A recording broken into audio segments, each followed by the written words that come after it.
ಮಹಾಶಿವರಾತ್ರಿಯ ಹಿನ್ನೆಲೆಯಲ್ಲಿ ನೇಪಾಳದ ಕಠ್ಮಂಡುವಿನಲ್ಲಿರುವ ಪಶುಪತಿನಾಥ ಮಂದಿರಕ್ಕೆ ಲಕ್ಷಾಂತರ ಭಕ್ತಾದಿಗಳು ಭೇಟಿ ನೀಡಿ ದರ್ಶನ ಪಡೆಯುತ್ತಿದ್ದಾರೆ.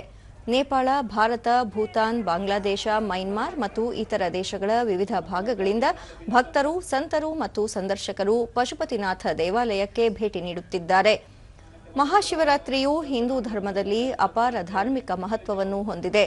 ಇದು ಶಿವ ಮತ್ತು ಪಾರ್ವತಿಯ ದೈವಿಕ ಒಕ್ಕೂಟವನ್ನು ಸಂಕೇತಿಸುತ್ತದೆ. ಪಶುಪತಿನಾಥ ದೇವಾಲಯದ ಬಾಗಿಲನ್ನು ಇಂದು ಮುಂಜಾನೆ 2 ಗಂಟೆಗೆ ತೆರೆಯಲಾಗಿದೆ. ಈ ಹಿನ್ನೆಲೆಯಲ್ಲಿ ಪಶುಪತಿನಾಥ ಮಂದಿರದಲ್ಲಿ ಭಕ್ತರು ಶಿವನಿಗೆ ನೀರು, ಹೂವುಗಳು, ಹಾರ, ಧೂಪ ದ್ರವ್ಯ, ಹಣ್ಣುಗಳು ಮತ್ತು ಸಿಹಿ ತಿಂಡಿಗಳನ್ನು ಅರ್ಪಿಸುತ್ತಾರೆ. ಹಿಮಾಚಲ, ಹರಿದ್ವಾರ, ಕಾಮಾಖ್ಯ, ಉಜ್ಜಯಿನಿಗಳಿಂದ ಅಪಾರ ಭಕ್ತರು ಆಗಮಿಸಿದ್ದಾರೆ. ನೇಪಾಳ ಸೇನೆ, ಪೊಲೀಸ್, ಸಶಸ್ತ್ರ ಪೊಲೀಸ್ ಪಡೆ ಮತ್ತು ರಾಷ್ಟ್ರೀಯ ತನಿಖಾ ಇಲಾಖೆಯ ತಂಡಗಳು ಭದ್ರತೆಗಾಗಿ ಸಜ್ಜುಗೊಳಿಸಲಾಗಿದೆ. ಭಕ್ತರಿಗೆ ಉಚಿತ ಆರೋಗ್ಯ ಸೇವೆಗಳು, ಕುಡಿಯುವ ನೀರು, ಹಣ್ಣಿನ ರಸಗಳು ಮತ್ತು ಆಹಾರ ಮಳಿಗೆಗಳನ್ನು ಒದಗಿಸಲಾಗಿದೆ.